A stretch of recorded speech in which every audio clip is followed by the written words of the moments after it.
Et bienvenue à cette première table ronde intitulée « C'était comment avant ?» Sur la scène du théâtre où nos jeunes pousses rejouent ce soir à 19h. Ne manquez pas le spectacle, c'est excellent, il y en a qui sont parmi nous. Nous avons le plaisir d'accueillir ce matin deux personnalités qui ont grandi ici, vécu cette place lorsqu'elle était le cœur battant du village. À travers leurs souvenirs, leurs anecdotes, on va mieux comprendre ce que cette place représentait. Un lieu de rencontre, de jeu, on a beaucoup parlé de jeu, de fêtes, de vie collective. Et peut-être on va y puiser l'inspiration pour son avenir. Grand merci à Marcel Gallet et Dédé Gumi de partager leurs souvenirs avec nous. Marcel est né en 1935 avec son épouse Thérèse. Ils ont eu 5 enfants et beaucoup de petits-enfants, dont certains travaillent très bien depuis quelques semaines pour préparer cette journée. Vous ne le savez peut-être pas, mais ils ont beaucoup voyagé à travers le village. Non seulement pour aller couler à la laiterie, où ils ont habité durant un temps, tout comme à la maison Mantel, aujourd'hui chez Monique et Bichère, avant de bâtir à la route de Magnedance. Marcel a mis sa passion pour le chant au service de la Cécilienne durant 64 ans. Avec une moyenne de 40 répétitions par année, ça fait quand même un peu plus de 2500 soirées passées à chanter ici au centre du village. Un autre agriculteur, aussi père de 5 enfants, grand-père et chanteur, qui fait d'ailleurs faux bond à une partie de sa journée de répétition pour être des nôtres, c'est Dédé Gumi. Dédé a le même profil que Marcel. Si l'on soustrait 13 ans et 400 mètres de distance de la place du village pour se rendre aux répétitions, il habite un petit peu plus près. La Pinte, il connaît. Cet hyperactif fait ou a fait partie de nombreuses sociétés villageoises. S'il n'a pas encore siégé au comité de votre société et qu'il vous manque quelqu'un, n'hésitez pas. Il m'a dit qu'il refusait juste d'être caissier, mais sinon c'est tout bon. Je dois vous dire au passage que c'est Marcel qui m'a inspiré pour lancer des tables rondes. C'était à la Bénichon l'année passée, à l'ancienne forge où j'habite, où Jean-Denis présentait déjà, comme aujourd'hui, des photos, d'anciennes photos du village, tout comme on peut en voir dans le jardin de contemplation aujourd'hui. Une image a marqué Marcel, il s'est arrêté, il s'est mis à raconter de magnifiques souvenirs qui m'ont beaucoup ému.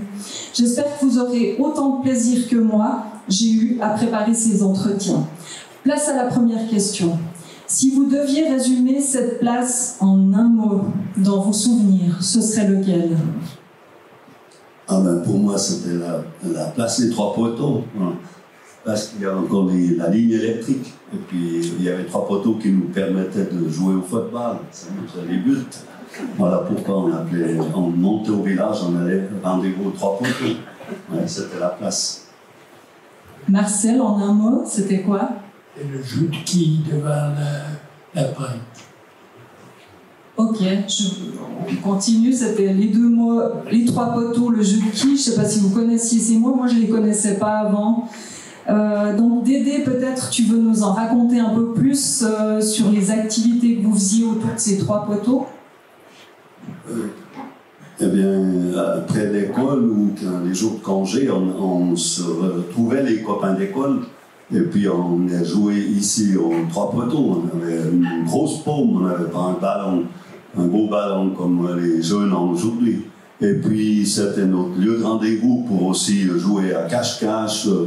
Autour il y avait la grange de la cure, il y avait le local de la pompe, comme on disait, où il y avait le tilleul. Ça nous permettait aussi, là, autour, de jouer à cache-cache, de s'amuser, de passer notre temps libre, parce que, voilà, on n'avait pas la technologie que les jeunes ont aujourd'hui. On n'avait pas de téléphone, on jouait au jeu des fléchettes, on jouait au jeu du porte-monnaie, pour ceux qui connaissent, et puis cache-cache, principalement. Dis-nous en plus sur ce jeu du porte-monnaie, tout le monde ne connaît pas. C'était un joli jeu qu'on faisait pour s'amuser parce qu'on avait un joli porte-monnaie rouge et puis du fil de pêche, et puis on le mettait au milieu de la route, et puis on se cachait dans le garage, par exemple, de la laiterie. Il y avait les deux garages, la fenêtre était cassée, et puis on allait se cacher là, puis on mettait le porte-monnaie. Et entre autres, je me rappelle qu'on avait fait le jeu du porte-monnaie au papa à Marcel, à Camille, qui à la sortie de la messe, il venait toujours à l'apéro, et puis sa voiture était toujours parquée à côté du tilleul, et puis j'étais avec, je crois, Marcel Chavaille, les copains, Frangin, Titi. On avait mis le porte-monnaie à côté de la porte de la voiture à Camille. Et puis Camille, il est arrivé là, il a dit, oh, porte-monnaie, hein, pas de toi, il parlait, voilà. Puis il a regardé ce porte-monnaie, puis en se baissant, il a vu qu'il y avait un fil. Alors il a suivi le fil, et puis il nous a pris dans le garage. On était là, mais il a rigolé. Il a seulement dit, ah, j'en ai un gros, c'est comme on dit, c'est crapaud, quoi, puis c'est tout. Et puis, mais on l'a fait plusieurs fois après, aussi dans le village, où avec ceux du porte-monnaie, c'était joli. Il y avait encore l'atelier de couture qui viennent de raser aujourd'hui, hein, dernièrement. Et puis les filles descendaient du travail, à midi, on faisait le jeu du porte-monnaie aussi. Alors là aussi, il y avait 3 filles, je me rappelle, Josiane Pan, enfin Josiane, Josie, Rosemary et puis Antoinette, l'ancienne patronne ici du bistrot. Ils sont arrivés, ils ont vu le porte-monnaie, et puis ils ont dit, bon, alors, qu'est-ce qu'on fait? Puis on écoutait depuis la grange qui était chez Paul Chenon, un peu plus bas. Et puis une a dit, ben, on le prend, puis on se partage ce qu'il y a dedans. Et puis au moment où une s'est baissée, on a tiré loin le porte-monnaie, ils ont fait un cri, puis ils sont partis dîner. On l'a fait plusieurs fois, oui. Ouais, c'était sympa. Puis on jouait à cache-cache autour de la grange. Au cours de la grange de la cure, du tilleul, de la laiterie dans les caves, il y avait beaucoup de place. Voilà. Merci. Des crapauds, hein, à l'époque. Et puis Marcel, ce jeu de qui tu peux nous en parler, nous expliquer ce que c'était? Tu veux que je tienne? Oui, c'est quand j'allais à l'école, il y avait un jeu de quilles. C'est déjà un moment. Alors, c'était construit comme 2 doubles de tonneaux, à gauche, à droite, et puis au bout, il y avait le petit cabane en bois, il y avait le raquilleur. Alors, il boulait, il fallait s'embrayer 2-3 pas comme ça, pour lancer la boule. Et puis, il y avait, je crois, 9 pour 3 fois 3. Alors, d'après la vitesse de la boule qui arrivait ou bien pas, des fois il y avait 3 qui tombaient, ou bien alors plus. Et puis le raquilleur, il remettait debout ses boules, et puis il recommençait. C'était un 5 pas. On était à l'école, on n'avait pas la force pour jouer. Autrement, c'est la grange de la laiterie, où on fabriquait les échalas pour la vigne. Ils faisaient, ils prenaient des perches, et puis ils coupaient tout ça pour des échalas pour la vigne. Voilà. Autrement, il y avait encore une place, disons, il y avait un four à pain après le jardin à Michel Métro, là, à côté. Et puis ça, il est plus non plus. Voilà. Merci, donc on entend déjà beaucoup de jeux. Tu as dit par contre que toi tu n'avais pas joué au jeu de quilles. C'est juste, ça a disparu après? Non, puis j'étais encore à l'école. Alors, nous on jouait plutôt depuis le four à pain, là où on cuit les cuchons, jusqu'au poêlet. On n'est pas souvent du côté du village. Merci. Au niveau des commerces, il y a déjà eu quelques... Qu'est-ce qui faisait vivre en fait cette place? On a déjà entendu qu'il y avait un four à pain. Quand on a discuté, je crois que vous avez parlé aussi d'autres éléments qui faisaient qu'il y avait de la vie et de la circulation des gens ici. Vous avez quelque chose en tête? Oui, il y avait, bien sûr, il y avait la boulangerie, il y avait l'épicerie chez Dérault, là, en face où il y a eu un temps la banque Réfezonne, mais à ce moment-là, il y avait déjà l'épicerie Dérault, et puis beaucoup plus vite, mais ça, peut-être Marcel l'a peut-être connu, la maison à Rothe, qui est juste dans l'angle ici, ça a été à un moment donné un débit de sel. Longtemps, ben voilà, nous aussi joué là parce que cette maison elle était un peu délabrée. C'était Marie-Louise Chavagnat qui en était propriétaire avec sa sœur. Et puis alors il y avait des fenêtres, on avait joué dans ce bâtiment, mais à l'époque c'était un débit de sel parce que le sel était régi par la Confédération et c'était réglementé. Et puis voilà pourquoi il y avait déjà toujours du monde qui venait. Puis je pensais aussi, il y avait la laiterie. La laiterie était déjà là et je me rappelle, si je compte encore quand j'avais peut-être 13 ans, eh bien il y avait encore, en tout cas dans les 25 à 30 couleurs qui arrivaient tous les matins et soirs là dans la laiterie. Certains avec des poussaient la charrette, d'autres avec des chiens, depuis chez Savoie, Arthur, Dupré-Neuf. Ils étaient plusieurs Hollandais d'ail, ils venaient couler avec les chiens, et puis les autres venaient pousser à la charrette. Il y avait toujours beaucoup d'animation ici au centre du village, voilà. Ouais. Pour revenir à la laiterie, on a habité 17 ans, et puis un matin, parce que la porte de bain n'était pas fermée à clé, puis la porte des escaliers non plus. Alors, un matin à 6 heures, je descends, je n'arrivais pas à ouvrir la porte, c'était un peu bloqué. Et tout pour un coup, alors ça a été. Et puis, la laiterie dessous était chauffée. Alors là, je vois tous les militaires couchés. Ils étaient rentrés pendant la nuit, on n'avait rien entendu. Après, c'était, ils avaient la cuisine derrière la laiterie. Donc, bien sûr, Raphaël, il avait dîné là-bas parce qu'après, il est venu fouiller. Alors, oui, autrement, un autre jeu que dans la région où on habitait, la plupart du village, on construisait les arbalètes. On allait chercher de l'épine noire, face aux combettes.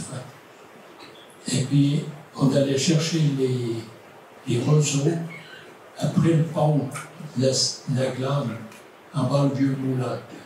On allait à droite, on prenait un paquet, et puis on construisait la palette et on fabriquait ces flèches au bout pour que ça tienne. On mettait un bout de sureau, puis on passait des fois les maisons avec l'arbalète qu'on avait construite. Mais des fois, il restait sur le plan des flèches. Bel exemple. Oui, donc des jeux. Oh, d'ailleurs, je vous dis déjà, mais quand on a préparé cette table ronde, ils avaient tellement de choses à raconter que moi j'ai juste envie de continuer, notamment sur la thématique des jeux. Ils ont beaucoup à nous apprendre. Maintenant, Dédé, si on te demandait conseil pour le réaménagement de cette place, et Marcel aussi, pour vous, qu'est-ce qu'il faudra absolument garder, enlever ou réinventer? Je pense que pour réaménager la place, eh bien, il faudra déjà régler le problème de la circulation avec les autobus qui passent régulièrement. Ça, je pense qu'on ne peut pas. Il parlait de déplacer l'arrêt de bus et puis d'ouvrir dans le jardin de la cure. La paroisse serait favorable donc à placer là, dans les jardins de la cure, des bancs et puis une table, peut-être, voilà, pour qu'il y ait plus de possibilité de cette convivialité, que les gens s'arrêtent ici au milieu du village, ceux qui font Saint-Jacques-Compostelle aussi. Et puis en même temps, voilà, c'est une façon d'aménager là. Je ne sais pas si on peut, au niveau de la route, si on peut beaucoup modifier au niveau de la route. Obligé de prendre dans les jardins de la cure ou du côté de chez Barbet, dans le gazon de ce côté, où il y a le bassin déjà. Et puis, peut-être que voilà, mettre des chicanes pour sécuriser après la population qui se promènerait là, quoi. Comme toujours aujourd'hui, mettre un grain à l'heure, quoi. Je ressens une piétonne. Oui, voilà. Et puis, en termes de contenu pour ces jeunes pousses, les générations qui suivent, vous aimeriez qu'ils aient aussi des émotions, de belles émotions comme vous en avez eu. Vous leur souhaitez quoi à ces jeunes? Je ne sais pas trop, mais tout le monde en tout cas. Ça peut, oui. Je ne suis pas très. Je vois pas. Je ne suis pas direct. Peut-être 2-3 places pour ceux qui ont plus de peine à marcher, pour parquer 2-3 voitures devant la cure, ou comme ça, peut-être. Ou alors, ou comme on a parlé, c'est Natacha, créer de nouveau des endroits comme on avait on jouait ce qu'on appelait aux polettes, je ne sais pas comment on dit autrement, les petites boules. Peut-être certains qui ont peut-être joué à ça, je vois Hugo dans la salle, avec les agates, puis pour ça, ça se présentait bien, à part peut-être avec le temps, il y a eu la route qui a été goudronnée, mais plus vite, on appréciait de jouer à ça, c'est un joli jeu en copain, pour ça, il faut aménager des lieux où c'est pas goudronné, où il y a un peu de sable, et puis c'est à ça qu'on aimait jouer aussi. Qu'est-ce qu'on pourrait mettre après pour que les jeunes. On peut quand même pas mettre une piste de VTT, je pense. Ouais. On en a mis une dans ton pré.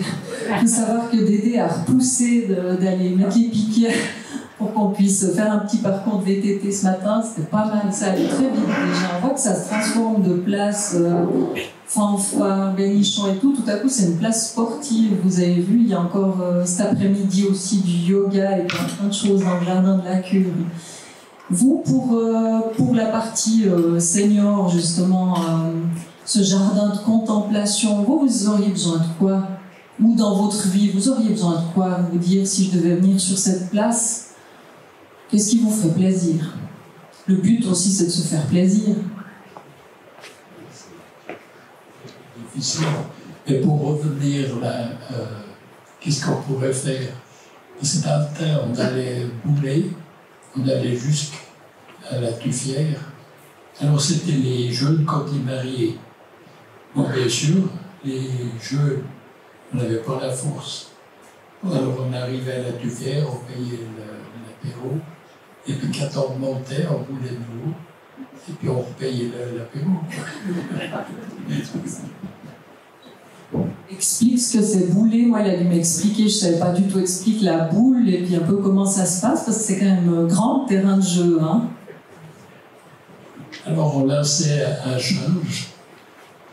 La boule, c'était la grandeur d'une balle de golf, un peu comme ça. Et puis on la lançait, mais si elle tombait des fois sur une pierre, c'était pas l'autre nez. Alors elle giclait dans le pré. Et puis voilà, on avait perdu un coup, puis après, on ne pouvait pas rattraper.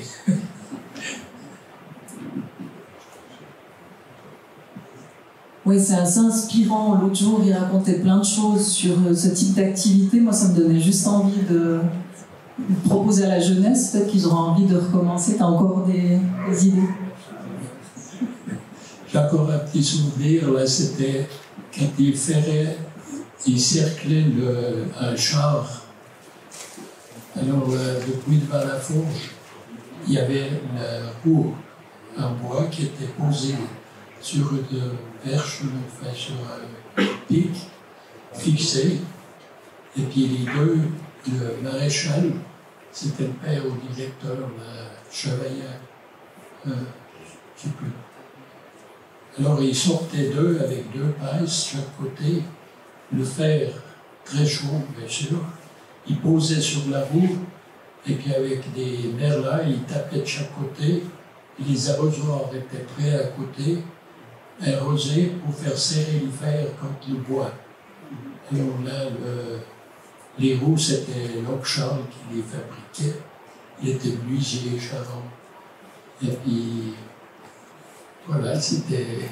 Bon, alors, en sortant, les deux, il y avait le forgeron qui criait « Via Ligos ». Magnifique. Et puis, vous m'avez aussi parlé un peu d'activités près du tilleul, bien sûr. Donc, le tilleul, cet arbre emblématique qui fait partie un peu de l'ADN de l'histoire de la place. Et puis du triangle. Vous m'expliquez un peu 2-3 choses, Dédé? Le triangle, Marcel, il a peut-être encore plus vécu que moi. Et je m'en souviens très bien que, voilà, où il y avait le tilleul, c'était un tilleul qui était plusieurs fois centenaire, et il y avait là au-dessus la cage de la pompe, ce qu'on appelait. Et il rangeait la pompe à incendie. Alors il se mettait à 10 pour la monter, mais en cas d'incendie, c'était pratique parce qu'il pouvait partir au pas de course avec. Et puis, dans cette cage de la pompe, qu'on appelait, qui était là, il y avait les planches qui étaient nécessaires pour le triangle, pour ouvrir les chemins et les routes l'hiver, où ils étaient tirés par 2 chevaux. Et Marcel peut peut-être mieux donner de détails, il l'a vu plus souvent que moi. Oui, parce que j'ai participé avec les chevaux à ce triangle. Alors, il y avait des heures communes à faire, et puis des heures pour les paysans, d'après, je pense, la grandeur de l'exploitation.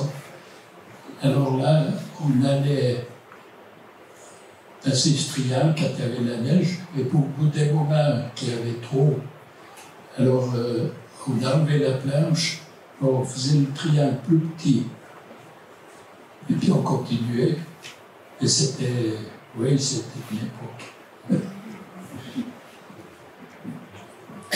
Moi, j'ai pas tout compris la première fois. Si jamais le triangle, c'est le chasse-neige, hein? Et puis, il s'asseyait dessus. Vous étiez combien dessus?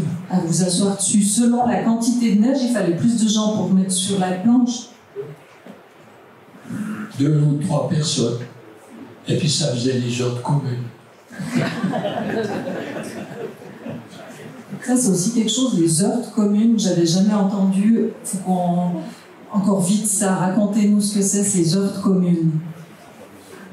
Alors, les heurtes communes, c'était des travaux que les gens de la commune devaient faire, on pourrait dire en remplacement peut-être aujourd'hui de la taxe immobilière. Les heurtes communes étaient fixées en fonction je crois, de la taxe immobilière des propriétaires, tous ceux qui étaient propriétaires, soit d'habitation ou de domaine. Il y avait une calculation qui était faite à partir du montant de la valeur hypothécaire et qui déterminait le nombre d'heures que chaque habitant du village devait faire dans la commune. Et à l'époque, comme on avait parlé avec Marcel, il y avait encore la gravière. Alors il y avait un piqueur, on appelait le journalier, un piqueur qui préparait le gravier, par exemple. Et puis nous, les paysans, eh bien, moi j'ai eu été, on avait le tracteur chargé le gravier, et puis pour entretenir les chemins communaux, et ça faisait, on payait nos heures, les paysans payaient nos heures, comme on payait nos heures communes de cette manière-là, en faisant ces travaux-là. Et puis d'autres, peut-être les ouvriers, je ne me souviens plus exactement, ils faisaient aussi les heures communes, déjà le samedi, ils allaient faire leurs heures communes pour payer les... C'était comme ça à l'époque, je ne sais plus quelle année. Ouais, dans les années... J'ai arrêté, je pense, dans les années 65, 70. Moi, j'ai encore été, donc... j'avais peut-être 17 ans, j'ai encore été pour faire ces heures communes. Et puis, je vois encore, on a l'extracteur, puis on mettait le gravier dans les trous, ou bien peut-être en forêt pour septembre. Ouais. C'était ça. On ose parler de la poussière ou pas? Poussière sur la route? Non. Ouais?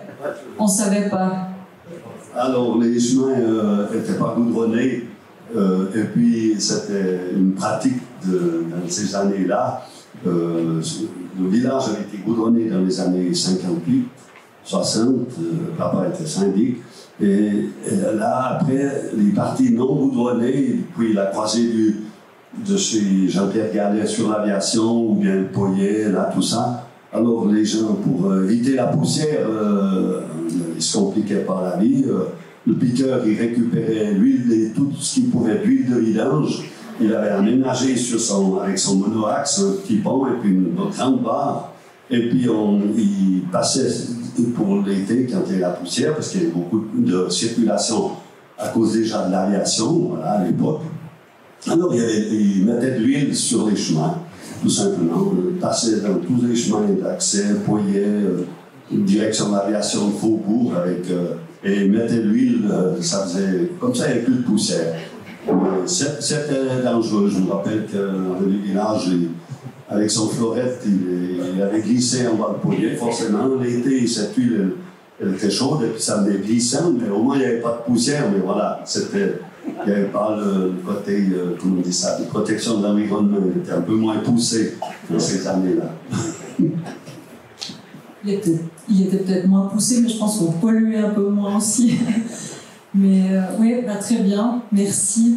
Pour conclure, j'aimerais déjà vous dire un grand merci, Marcel Vialet, Dédé Lumi, pour ces souvenirs si précis et vivants. Ce qui m'a marqué, j'aurais pu passer 3 jours à discuter, mais ils se souviennent de tout, des jours, puis il y en a encore, ils en ont encore sous le coude. Il faudra vraiment qu'ils vous racontent encore plein d'autres choses une autre fois. Espérons que nos jeunes pousses d'aujourd'hui auront autant de belles choses à raconter, à partager dans 70 ans. Ça fait environ en 2105. On verra pas, c'est pas grave. Personnellement, j'aurais bien envie de rembobiner à l'époque du noir-blanc et de jouer avec vous sur la place, le bi, le faute, etc. Mais je crois que les filles ne jouaient pas tellement avec vous au quilles, etc. en ce temps-là, hein, d'après ce que vous m'avez dit. Et pourtant, on en rencontrera une de filles qui a osé et qui a réussi à faire pas mal d'activités qui étaient réservées aux messieurs à l'époque. C'est Marianne Chenon, qui partagera la table ronde de 13h30 avec Jean-Denis Chavaillat. Roger, on a une petite pensée pour lui, il est malade. Pour la suite de la journée, n'oubliez surtout pas de donner votre avis. C'est important. Discuter avec les jeunes aussi. Tous les enfants de l'école exposent des dessins sur la place de leur rêve juste à côté. Ah ben je vois que ça s'est rempli. Vraiment, c'est chouette. Ils ont passé beaucoup de temps, comme les seniors qui ont préparé le jardin de contemplation. Alors prenez votre petit carnet du pèlerin. Mettez un commentaire sur la place, vos idées, ce que vous aimez pas, ce qu'on a oublié, etc. Et puis mettez un petit coup de cœur sur les dessins des enfants, parce qu'après, celui qui a le plus de coups de cœur, il gagnera un petit cadeau en fin d'après-midi. Voilà, maintenant, et puis surtout, vous allez donner votre carnet au stand de la jeunesse entre midi et 2h. Vous avez la saucisse grillée offerte par la commune. Mais là, tout de suite, rendez-vous dehors pour la partie officielle suivie du verre de l'amitié. Merci beaucoup à Marcel et Dédé, ainsi qu'à vous tous pour votre participation à cette journée, et à tout à l'heure dehors.